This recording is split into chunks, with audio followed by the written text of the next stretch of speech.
Hello and welcome to another edition of Buckeye Banter. We're telling the stories of people who played for or worked around Ohio State athletics.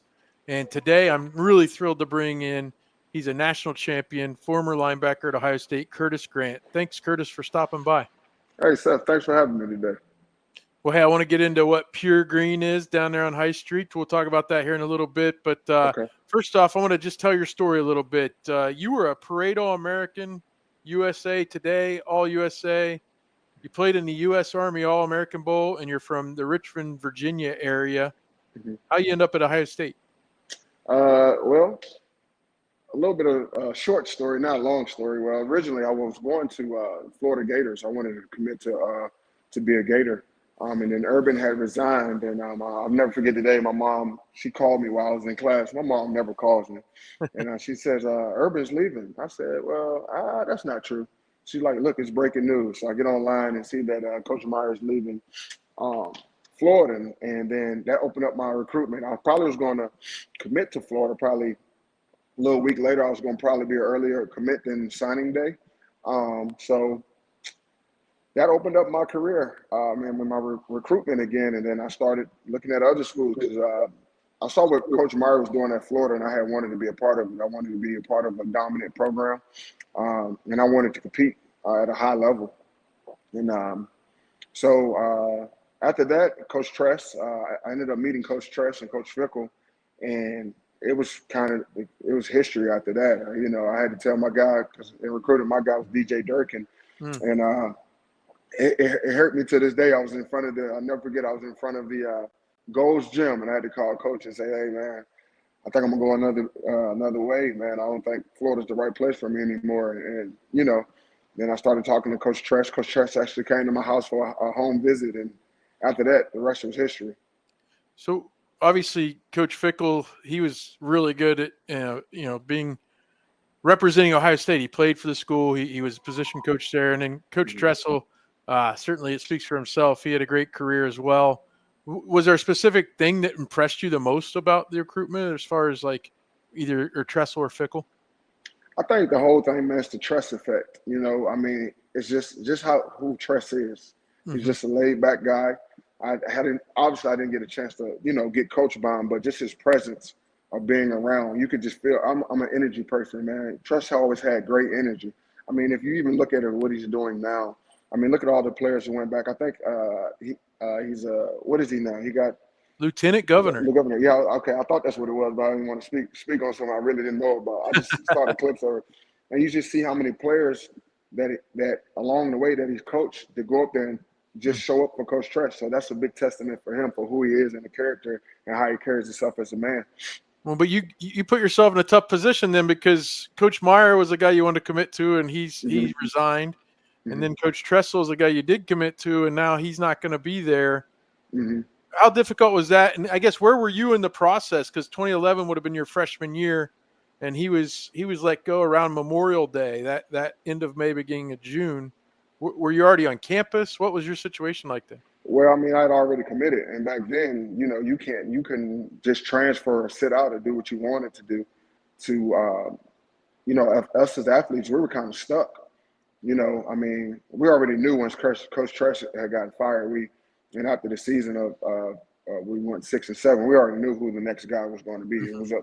There was no other top candidates out there that I would even think Ohio State would even put their name to even build a relationship with, other than Urban, because you just look at his track record. And I remember sitting there talking to Duran and was like, "Yeah, Urban's coming here." You know, we just knew. You know. Yeah, that felt fairly obvious, even as early as like probably late October, early November, Yeah. that was kind of going to. I even remember he was working for ESPN, and Yeah. I remember Braxton Miller was a freshman, right? And Hmm. he's up there. I don't say this completely serious, but he's up there almost drooling over Braxton Miller Yeah, and the for ability sure. to coach him, and that idea was definitely there. But the thing about you though, you're from Hermitage High School. You're the number 2 overall recruit in the whole country, Yeah. and you're behind a guy that we all know, Jadeveon Clowney. Yeah. Um, what kind of pressure is there on a guy like yourself to have that rating? Did you feel pressure, or what was it like to be in that position? Uh, it was awesome to be in that position just because of the doors it opened up for me. But I Hmm. think at the same time, I never felt any pressure about being highly recruited. I love the game of football, so I just thought it was just something that come with it. You know, you do well, you earn well, you earn the accolades, and I mean, you're just going to become a top performer, and that's just from playing football out in the yard with my father throughout my little league, and middle school, high school days. I think I never really looked at college football or the rankings as just being like, you know, big man on campus or whatever. I just looked at it as you work hard, you get the reward.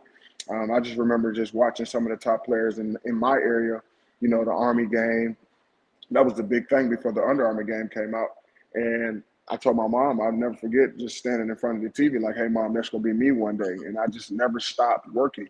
I've always been an overachiever in my life just for myself, never really for anybody else to give me the notoriety. Never really cared about that. I always wanted to see who I could become by pushing myself to the max. Right, right. Okay, so well, first things first. How different was it from 2011 to 2012? Luke Fickle stays, Hmm. so he's their defensive coordinator, and I believe linebackers coach as well. So Hmm. you got some familiarity there, and you already knew Urban. But tell me the difference between kind of the chaos of 2011 and then Urban coming through that door to start basically January 2012. I mean, I think Fick was put in the hot seat early. Hmm. Um, and I don't think he just didn't have the experience of probably leading that many men at one time. He was a defensive coordinator, and having your job is just doing the defense. But when you're the head coach at this point now, you have way more responsibility. So I just didn't think that he did the best that he could at the time. But then you bring in someone like Urban that everywhere he went, everywhere he has been, he's had a winning track record. So it's kind of hard to with, compete with a person with that many accolades coming into the Ohio State University. And you're looking at what he's done everywhere he went. He's been a winner. That's because the way he demands stuff. He demands that we be great. And I'm not saying that Fick didn't do that. It was just a difference. I just don't think at that time he was just ready to be a head man. Well, there's a lot of other things against it. Again, he didn't Hmm. get the job officially till like June. So Hmm. now he's the head coach. But also the coaching staff was basically in place. I think the only guy he brought in as a position coach or as one of the main assistants was Mike Vrabel. Yeah. Uh, and so you talk about like if Luke Fickle was given the reins to coach his own team, even at that early age, he would have been able to hire his own staff. He would have been able to have a Hmm. ramp up of spring practice where he was the head coach. He didn't. It was a tough deal for him completely. But Right. certainly, you go to Urban. What about like the stories that came out right when he took over about like winter drills and things like that, and how like everybody was more held accountable and things like that? Was that a real thing, and was it an eye opening thing for you? Oh yeah, that was real. That was definitely real. Like Urban, he was a drill sergeant, man. He just, like I said, he demanded greatness. And at the time, what I would tell anybody, we didn't understand what he was trying to Hmm. accomplish. So since we didn't understand, you either had to get with it or get lost. Right. And when he came in, I remember, there was a lot of stuff going on in the locker room that Urban was not happy with, and he gave us, he warned us. He tried to be nice about it, but then he had this. Oh, we lost Curtis. All right, we lost you there for a second, but you were Yeah, talking about how Urban, he kind of tried to play it yeah, nice a little bit at yeah. first with He his tried to, expectations, yeah, but then he kind of he had to tried to come bring in. the Yeah, he hammer tried to come in like, "Hey guys, I'm just letting you guys know this is what I expect." He tried the nice approach, and then after that, he had got some news that he wasn't too happy about, and I remember he stripped us. He kicked us out the locker room. We had to wear our own clothes. We had to eat our own food. He wanted to let everyone know that he was in control of the ship. And we had 4:30 in the morning workouts, no weights, just push-ups, lunges, air squats, 100 yards. Yeah. And you don't think just using your own body weight. That's all we were doing. It was on Coach Mick's whistle. It was seniors, juniors, sophomores, and freshmen. And whoever messed up, we had to start over. So what he Oh, was doing was he was trying to get us to build accountability between one another as a team. So when it came down time to it, all they had to do was coach. And when other players didn't do what they were asked to, the leadership on the team would take care of the problems before it gets to the coaching staff, back to the coaches. Mm-hmm. So it didn't take long. Well, and a lot of times he's very calculated in what he did. I know, Mm-hmm. and sometimes if there's a coach and the way his methods are, he doesn't really let the outside world know about it. But I Right. mean, he was very intentional in letting people know different position groups, even the offensive linemen, the Yeah. receivers. Like Yes. I'm gonna let people know when you guys aren't doing what you're supposed to do, because For that's sure. gonna motivate you even more. Because I'm sure you didn't want to be talked about that way, right? Even as a Oh linebacker. no, never. So what he would call it is everybody do their 111. So if everybody in their group can maximize their potential in their group, when we came together as one, we would be dominant. Mm. Yeah, and listen, I guess focusing on you specifically, like I've got a buddy of mine, and we'll talk, and we're huge, fans of the team and Mm-hmm. of the sport of football, and I know even like those games like against MAC teams and things like that, we always wanted to see like the freshmen get a chance to play, and we'd Mm-hmm. love to see like guys like yourself when you were much younger, like get that opportunity, and then kind of think, oh, he could do something for us. It wasn't until though 2013 as a junior you started 12 games. What was it like for you kind of ramping into that position though as a 5-star number 2 recruit in the country? Was it difficult to kind of wait your turn? Uh, it was difficult, but at the time, I couldn't really I really wasn't bought in. Like Mm, to be honest with you, I hated playing football at Ohio State for like the first 3 years, okay. just because I didn't understand what was trying to be accomplished. I kind of got lost my freshman year. I came in overweight. Mm, I wasn't as strong. I was strong, but I wasn't as fast. I kept losing all the time, and I wasn't used to that. So my biggest thing was a confidence issue. I hmm never really had a problem with learning or being a leader. Um, I just didn't understand what schemes we were running, why we were running it. Uh, I just didn't, and it wasn't until later on when I was given a little bit more responsibility of leading that a lot of stuff started to click for me. So I didn't really have fun with it until I was a senior, to be honest with you, until I was a senior in college, where, I had just wanted to compete and I started getting my confidence back. I started winning a lot more. Um, Stuff started to become more a lot more simple for me. hmm Um, and I just felt like the schemes and stuff that we were running started to make way more sense than what we had before. Um, but that's pretty much how I felt of my career.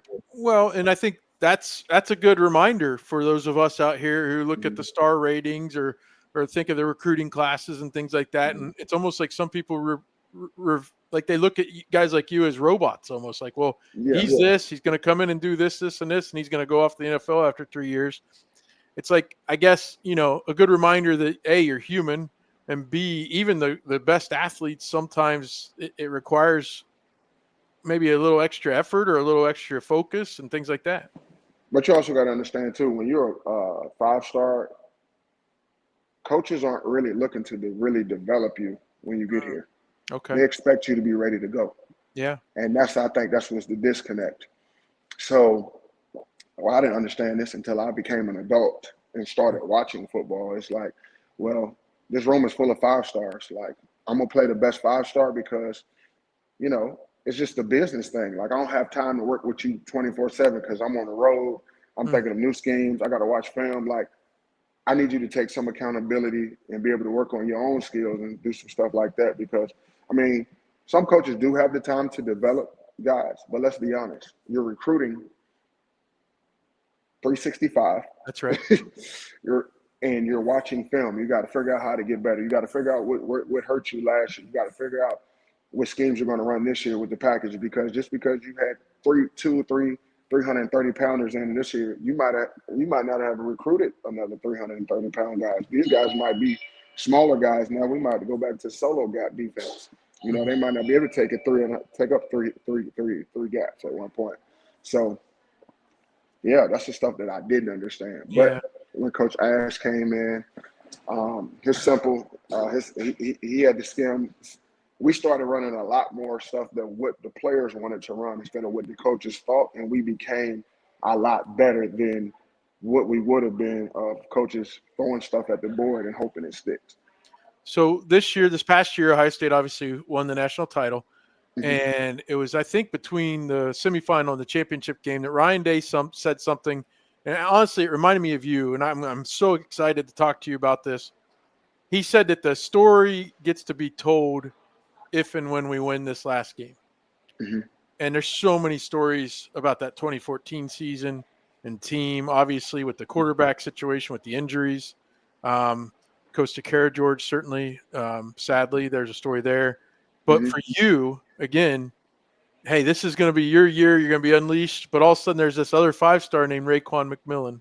Mm-hmm. And I think one of the best stories told about that season was the way you took him under your wing, even though maybe he ate into your reps a little bit. Tell me a little bit about that and kind of what you saw and when you saw it out of him. Well, I just know how I felt as a freshman coming in. I really didn't have a lot of people to depend on. You know, I was, like I said, I was really by myself a lot. Um, you know, I just kind of felt like I didn't belong when I got here. So with him being an out-of-state kid, he was never a cocky person. You know, he was a real down-to-earth guy, which, you know, drew me to him. So um, I didn't know what was going to come out of it, but I knew what I had wanted when I got here. I wish somebody would have taught me, took me underneath the wing, and not been so, you know, feeling like I was just a guy. You know what I'm saying? Yeah. So me doing that actually made me a better player because I had to study more. I had to make sure he knew what he was doing. I knew they wanted to bring him in to take my spot, but at the same time, I'm not gonna lay down and let nobody take my spot. So I'm a level the playing field. It's just because that's the type of guy that I am. I don't want to beat nobody when they weak. I want to see if I can win when you're at your strongest. Sure. Because me winning, that's like me, you know, being in high school going to compete at the junior Olympics with, you know, teenagers. And I'm 17, 18 years old, and these guys are 12 and 13. Of course, I should win, Yeah. you know? So I wanted it to be an equal playing field. And the only way I could get that was to create an environment for myself where it's a competitive and I can honestly feel good about myself with going to compete because I'm not going to lay down and hand you anything. Mm-hmm. But if I can at least get you up to somewhat of my mentality and somewhat of my smarts of the game, now when we go practice in spring ball, it's a level playing field. That's yeah. And in And fact, as early as September of that year, so the mm-hmm, season's just getting started, there was a Tim May article in the Dispatch, and it talks about how you did that for Raekwon. Your one quote in the story, you said you can either not help somebody and make the team worse, or help somebody and make the team better. mm-hmm, And even Joshua Perry, your teammate there in the linebacker corps, he said you were excited about Raekwon. You were excited when he was successful on the field, like in practice or in games. He said a lot of that was due to the struggles you had, but then, like you said, you shared kind of, hey, it's a roadmap of maybe what you didn't get when you came in. That's pretty mm-hmm. awesome. That was a cool deal. Yeah, no doubt, man. I didn't. I'm a guy, man. If we're gonna win and let's do this thing, let's do it. You know, at the end of the day, it wasn't about ego for me. It was about winning. So let the best man win. And if coach thought he was better than me, that's cool. It is what it is. I still made it. That's why I looked at it. I still went to the league. I still played 3 Yeah. years. I ended up starting towards the end of my career. So at that time, that was my time to just build my confidence and build me better for something bigger later on in the year that I didn't, later on in my life that I didn't get a chance to see because I was just stuck right here. Like I wasn't playing, and like I said, I wasn't really having the fun that I thought I was going to have in college football, but I also didn't understand the business of college football. And my father tried to tell me that, but at that time, you Yeah. know, No. number two player in the country, I'm not trying to hear none of that. I'm going to start because I've always been a starter. But hey, I had to go through some obstacles to become who I needed to become, and hey, on the good side, when it was my time, I stepped up and did what I had to do. Well, and again, the story of that season, which I'd like to go through that this season a little bit here with you now. the story of that season has to be told as part of what you did and what Raekwon did together as keys. Now, if we look at 2014, obviously the end of 2013, Braxton Miller got really banged up in the bowl game against Clemson. And now, just days before the season's about to start, he goes down in practice. Do you remember kind of that happening, and where were you when he got injured? Yes, I do remember where I was. We were actually on the sideline. I think the first team defense had really just got off of the field, and so I'm just transitioning because customers are coming in. I'm really supposed to be working, but hey, it is what it is. And he threw a deep ball, and when he threw a deep ball, we thought somebody had ran into him and hit his arm. So, as seniors, we looking like, who did it? Who did it? Who did it? And it's like, well, it was just like, no, he just threw a ball, and his body wasn't fully recovered as they might have thought it was, and that's what happened with that. And he just wasn't ready. Yeah. What was the vibe? I mean, immediately, I'm sure there was a lot of sadness, and you're there for him and that sort of thing. But you were one of the leaders. So, like, as you had to pick up things and move on, what was that vibe like, especially as a leader there? Oh, that's when, actually, it wasn't just me. It was the defense got together. Mike Bennett, Duran Grant, all of us. We was like, hey, man, it's on us now. We got to make sure that we put the team in the best situation possible. And the only way we're gonna be able to do that is playing lights out defense and giving a young quarterback like JT a shorter field to be able to accomplish, be able to move the ball down the field for us to be able to, accomplish the common goal of winning. Long drives, you putting your quarterback at a young age in long drives and hoping that they get the ball 80, 90 yards, that's just not sustainable. Especially when he's trying to build his confidence and keep his courage high. So we knew that we had to put more weight on our shoulders to win.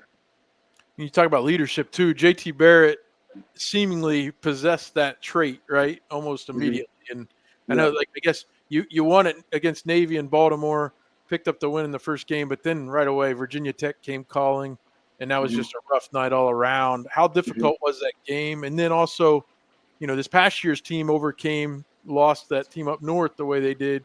Your hiccup came a lot earlier, didn't it, as far as taking a loss? And it was a lot different time. It was the first year of a 14 playoff. A lot of people said you were done right then. Yeah. I mean, that's because Bud Foster came in here and schemed up our offense, because at that time we was run ball heavy. We were a real run heavy team, and he didn't believe our receivers were.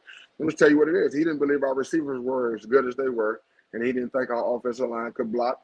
So he came in and ran a scheme that our offense had never seen before. So they didn't get a chance to prepare for it.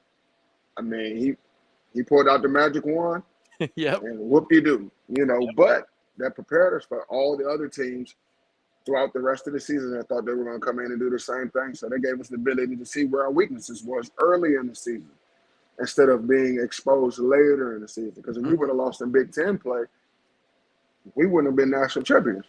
That's true. I'm glad that we did lose earlier, so we got a chance to see what we were going to need to work on to be able to become successful later on. Yeah. Now you bounced back really well. You won 4 straight games, and then you went to Penn State. That game's an all-time classic. Oh, yeah. You go to double overtime. I mean, the sack that Joey Bosa had, and Joshua Perry had 18 tackles in that game. I mean, tell me a little bit about that night. That had to be electric. Oh, man, that was probably one of the best games you will ever play in as a Buckeye in an all-white game at Penn State. Both teams are always really good. It's either a one-loss team or both teams are undefeated at the time. And I mean, it was so loud in that stadium you couldn't even hear yourself think. I mean, it's to the point where we were using hand signals just to communicate because you couldn't hear anything. I mean, even if I was standing next to you yelling in your ear, you would ask me 40 times before you understand what I was getting at. Man, it was oh man, you talking about electrifying? It's one of the best games you'll ever play as a Buckeye. Well, it was. And I tell you what, the crazy thing is, so Urban in 2012 and 13, his first 24 games, you guys were undefeated. And then you lost the game to Michigan State in the So, Big Ten yeah. title game. You lost to Clemson. And now 2 games later, at the beginning of 14, you lose to Virginia Tech. But my goodness, after that, you're humming. And you Mhm. did have that double overtime game, but you're not tested again really until that team up north came calling. Right. It's a close game. I think it felt like you were going to win it. Mhm. And then honestly, as you look back on it, because of what happened, you're like, oh, I wish JT would have pitched that ball. He gets out and he breaks his ankle, breaks his leg. It wasn't until after Cardale came in that you go ahead and take the lead on that long Zeke run. But Mhm. again, you guys had to deal with something huge. You already had Braxton. Now you've got Mhm. JT. Tell me about that, and especially in the moment. Well, we all knew what we had in Dale, but we just didn't know if Dale was gonna be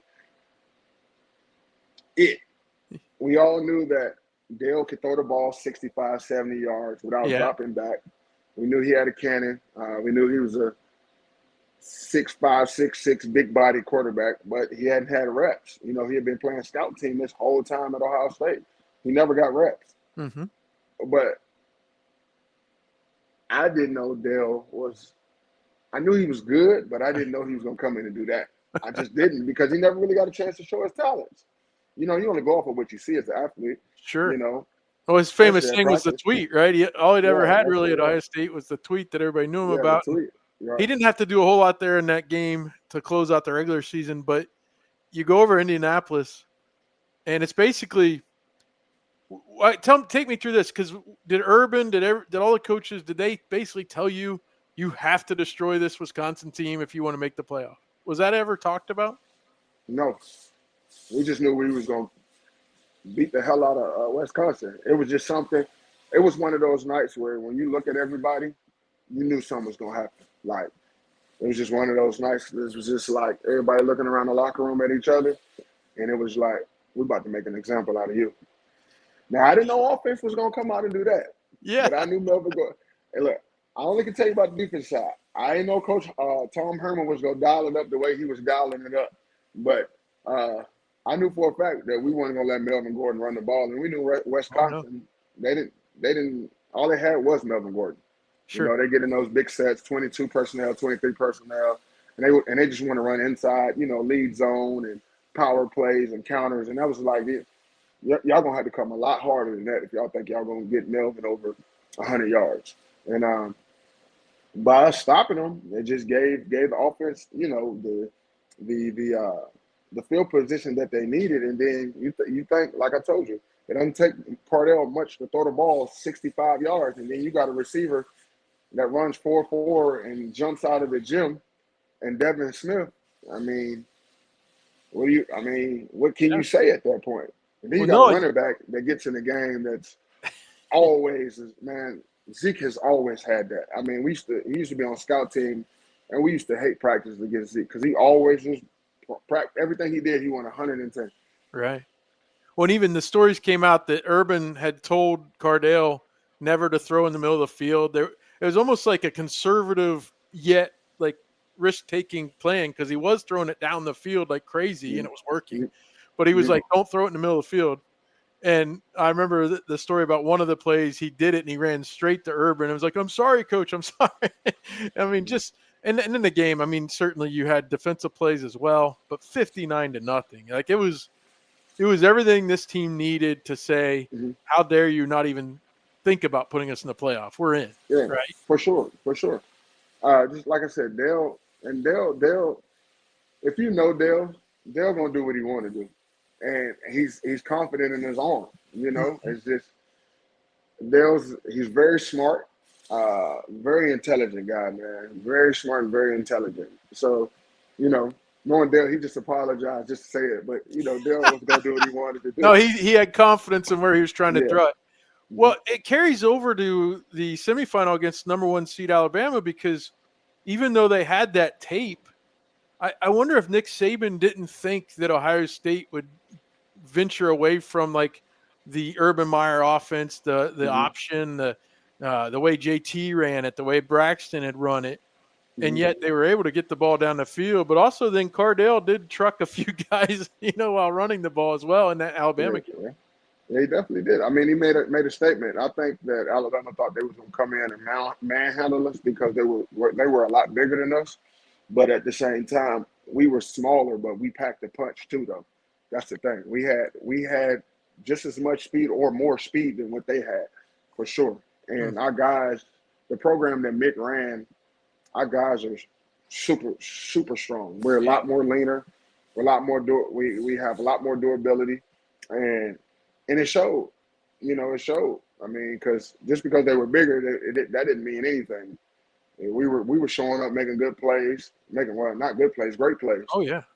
And we were stopping the run very well. We had a couple misfits, but I think if we could have saw that earlier on, if I had the lenses that I had now when I was Yeah. playing in the league, I don't think Derrick Henry would have had as many rushing yards, or if we would have had the eyes that we have now later on, I don't think he would have had as much rushing yards as he had back when Well, we played in the Sugar Bowl. I wanted to ask you about him because he was younger at that point. What was Mm-hmm. it? Yeah, Yeldon was the older, more the Yeah. starter, I guess, kind of. And I always thought that Lane Kiffin was their offensive coordinator at the time. Mm-hmm. I always thought he kind of didn't lean on Derrick Henry enough. Like He he didn't. scared me as a fan. So I want to hear it from you, the linebacker. Like, what was it like trying to tackle that guy? But also, like, did you think that they kind of went away from him a little too early? I think they put the ball in Blake Sam's hands too Mm, early. that's true. I mean, he wasn't the strong point of their offense. It was their run game. Um, Now he was a shifty guy. Now that Blake was shifty, but I don't think he was the best at getting the ball out to the receivers. Um, but what Lane Kiffin did, he tried to find our bubble in the defense. That's the 1 in the 5 side, the B gap side, which is a let me find a nice word to say, Yeah, we're which is we're, a, we're which is PG tough. here, Yeah, kid yeah, friendly. yeah. Which was tough to defend. Uh huh. But when they kept finding when they found the bubble, man, and they could run the ball on that backside, they were really dominant. I don't know why they got away from it, but Yeah. that's where a lot of the ball was shooting out the backside a lot, not really to the front side. They were trying to run away from Joey's side, but they ran to the side where they had more numbers. They could Hmm. get more numbers on, so So you win that game, and I'll never forget. Like, first of all, tuning into Paul Feinbaum that next week was really fun. mhm. um, but also a lot of his callers, a lot of folks out there from the South were in denial. They were like, Right, "Oh no, Oregon's going to blow these guys out. It doesn't matter." Even Alabama fans were saying it, which didn't make sense to me. at all. But you go play Oregon, and I mean, we're talking about Marcus Mariota. He just won the Heisman. Hmm. And actually, I think about it too. I go back to Tressel in the Rose Bowl against Oregon. I Hmm. go to that Oregon game, and I go to the Rose Bowl this year against Hmm. Oregon. Ohio State just kind of outsmarted, some of the best coaches and better players in the country in these Oregon games, and you held them down pretty well. What was it like going into that game, and how confident were you guys after beating Alabama? Oh, we knew we was gonna blow them out. They Yeah, did. They just didn't have it.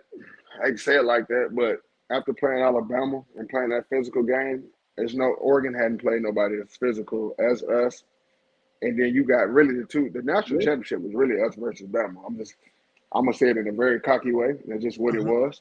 Whoever won that game, that Sugar Bowl, we knew was going to win the national championship because of the physicality that we had. I mean, you go back and watch that game on offense and defense. We were trying to hurt them. We were trying to hurt them. I mean, we got pictures of Marcus Mariota getting hit by 5 and 6 people at one time. Like Yeah. that's, and you saw we made him tap out in the third quarter. That Well, last slam from Joey Bosa, he was yeah, I done. was going to bring that one up. That was Yeah, yeah, if I'm not an Ohio State fan, I kind of might, cross my eyes a little bit at that, saying, "Oh, was that necessary?" But that's yeah. just you guys didn't really have a switch to turn off, did you? Mm-mm. You were like, what was it? Lawrence Taylor always said, like a crazy dog. Right? I Yeah, mean, crazy dog. Yeah, that's we what you saw. guys were that day. Yeah, we saw blood in the water. Shark infested water. I'll say we saw blood in the water. We took advantage of it. So when you and your teammates get together, and I know we did the 10-year celebration, and Mm-hmm. a lot of you guys were even there at the the day of the game against the team up north with Urban on the set and things like that. And Mhm. but when you guys get together, what memories do you bring up about 2014? It's the journey, man. The whole season, man. You have one specific moment, but then you talk about the times not where you were winning, but the times where it was really difficult. And what made us into the team that that that that propelled us to win the national championship. And we talk about them crazy workouts. We talk about the main thing was the crazy workouts to help us Yeah. be able to build our confidence as a team. Because if you don't have a strong strength coach, uh, that's pretty much people don't understand that the strength coach really drives the team. Mm-hmm. So we had an awesome weight staff because our coaches are only around for 3 to 6 months and they're gone. So we're with the weight staff majority of the time. And so when Mick building that the team chemistry and having us compete at a top level, and then him handing the team over to Urban, now we got to go learn the classroom stuff. Mm-hmm. We're not running around, cones and stuff anymore. Those off seasons help build your confidence for the end season because now that's where you're working on your speed, your agility, your body, your body transformation. You're being pushed you're finding a new threshold to be pushed to. So now when you get into those difficult times during the season, you have something to go back to. Like, hey man, this ain't hard. We just have to come together. We'd have done stuff 10 times harder than this. Yeah. And so when you've been put in those positions to think about those good times, man, it's just it's unmatched. So my son's an 8th grade soccer player, so I'll never compare that to what you guys went through with Coach Mick. Uh-huh. But they've been going to weight training a couple times a week, and it's been Mm-hmm. hard because they've never done this before, right? They're Mm-hmm. 8th graders. And my son kind of said one day, I don't really want to go. And I said, no, you have to go because all your guys that are your age are going through this at the same time together. Mm-hmm. Mm-hmm. And if you're going to be successful, even when you become juniors and seniors and become the leaders of the program, you'll be Mm-hmm. looking back at those days Mm-hmm. when, like, literally there's like 10 of them, 12 of them, where it's like you're looking back saying, this all started then. Right. And, I think that's so important. And good teams aren't built because of all the 5 stars you threw in a room, right? Mm-mm. And that's Mm-mm. kind of what you took a little while maybe to learn, right? But it you Mm-hmm. it did happen for you. Yeah, I mean, it happens too. Like, I think I read a quote the other day that says, "You're not a good coach because you have talent. You're a good coach because you develop the talent." Mhm. And I say all that to say, once we got into those situations in spring ball, and the seniors started to help develop the talent, that's when we became better. Mhm. So um, that's what helped the team grow into the team that they were when we won, and to the team they were after we left as seniors. It kept growing. It kept getting better. Um, and then you think about now, they're getting better. They're doing something in the offseason together to get better. And if you don't go through those adversity situations, you're not gonna be stretched to grow. You know. So after that season, you had the big celebration, and then a lot of guys that year went pro, and then even the next year, Mm-hmm. certainly with a lot of those younger guys. You ended up in the NFL over basically 4 seasons, I believe. What was your journey there like? And I know you saw some time with the Giants, but tell me a little bit about that period of your life. That period of my life, the first year and a half, I still didn't have my confidence, man. I didn't felt, I just kept competing. But I just didn't, after I lost my father in college, football had became hard for me because that's the person that I would look up to in the stands, and he wasn't there. Yeah. So it took me a while to really figure out about ball. So I remember going to the 49ers and Coach Joe B, you know, uh, that's when my confidence started to come back. I would practice hard. I would get my reps in. I was just learning different things from him. I was in the room with Bowman, uh, which was Navarro Bowman. He was a great player. So just learning from him and all the other guys in the room at the time. But it wasn't until before that. Before I got to the 49ers, I had ended up going to play for Dick LeBeau. And Mm, ever since I was a kid, I've always wanted to play for LeBeau. yeah. And LeBeau, before I had a chance to go with LeBeau, I was training with Duran in the mornings and at nights, like 2 days, full-time student. And that's what really started to help me get my confidence back, my footwork. I was striking things. I was being able to come out of my cuts really well. And Duran was like, bro, you ready? And so I'll never forget, Joe Hill called me and told me that the Tennessee Titans, they were coming in town. I called my agent to see if I could hop in the workout. I made the team. Ended up leaving school early to go play for the Titans. And just playing for Dick LeBeau, he had a simple system. And the guys in the room started to take me underneath their wing and teach me the playbook. With Sean Spence, Justin Staples, Wesley Woodyard, Brian Arapo, um, Avery. I forgot Avery's last name, but those guys that's where it started. And just being in that environment gave me my confidence just to play really well. Then I ended up being the leading tackler of their team. Then I ended up getting cut. And I didn't know why. And then I went to the 49ers and that stuff, I went to the Oakland first and got cut. Then went back to the 49ers. I was with Oakland for a week and I went to the 49ers then, but it kept growing. Like my confidence just kept growing. And then after the 49ers season, I was like, man, I'm done with football. I'm not playing. And then my phone rang. I had a call to go to Kansas City or to the Giants. And I wanted my family to be able to come to my game. So I ended up going to the Giants. And I was overweight. I didn't care if I made the team or not. I just went out there and just had fun. They signed me the same day. And then after that, what really took my confidence to the next level was Antonio Pierce. He would coach me up on the small things on a daily basis. We're talking about a two-time Pro Bowler. Mm-hmm. I mean, a two-time Super Bowler. I don't know how many times he went to the Pro Bowl, 10 or 12-year vet. And that really took my game to the next level. That's Because awesome. now I had a mentor, and I felt like somebody else believed in me after not having the confidence for so many years. And then, man, I took off with it, and then I ended up getting hurt, and my football career was over. But now, I'm really thankful for those moments because it has helped me become who I am today as being a better father, being a better husband, and a better business owner as well. But Dick LeBeau, another former Buckeye too, so that's Yes, that's a yes. Dick good thing LeBeau. Yeah, there. Dick LeBeau. Great man. Great Yeah. man. Great. You, I love Dick LeBeau, man. you talk I about wish I had more business. time with him. Yeah. Yeah. You talk about Mm-hmm. business, Pure Green, High Street. I've Mm-hmm. seen your Instagram. I've seen some of the posts. Tell me and the people out there what it is and where they can find it. And I'd love to let people come in and see you and Yeah. come to Pure Green. Yeah. So Pure Green, we're not a weed dispensary. Okay. I have to tell everybody that because everybody's like, oh, you guys are dispensary on campus. No, we're not a weed dispensary. We're a smoothie, acai, uh, toast, and superfood oatmeal bowls. So what we do is we're we promote good health Mm-hmm. by putting healthy foods into your body. So we promote superfoods. So everything we have here is all natural, vegan. Uh, we don't have any dairy. What's the other word I'm looking for? I can't think of it. Um,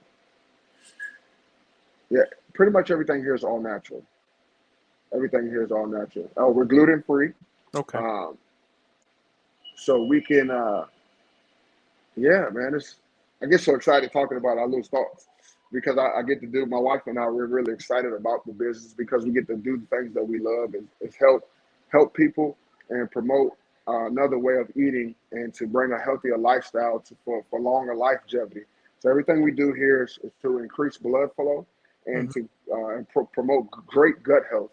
Um, because without you don't want toxins and stuff into your bloodstream and into your gut because that causes diseases, heart attacks, and sluggish. You don't want to be sluggish. You always want to be able to have a clear mind and be able to do that. Is promoting great gut health and getting impurities out of your body. Where on High Street are you located? We're located at 1475 North High Street in Columbus, Ohio 43201. All right. Well, hey, Curtis, just sharing this stuff with you has just been so fun. Yeah, And again, I went to school at Ohio State, but I've been a fan. I've worked in the media and things like that. But just that was a special year, certainly a special era of Ohio State yeah, football. And you were there to help get things started when Urban came to town. So thanks so much for your time and thanks for sharing all these stories. yeah. Thanks, Seth. Thanks for having me, man. All right, hey, continue to subscribe to Buckeye Huddle on YouTube, and you can find the Buckeye Banter podcast wherever you find audio podcasts. If you're on Apple Podcasts, please rate and review it. Give us 5 stars. Thanks a lot for tuning in, everybody, and have a great day.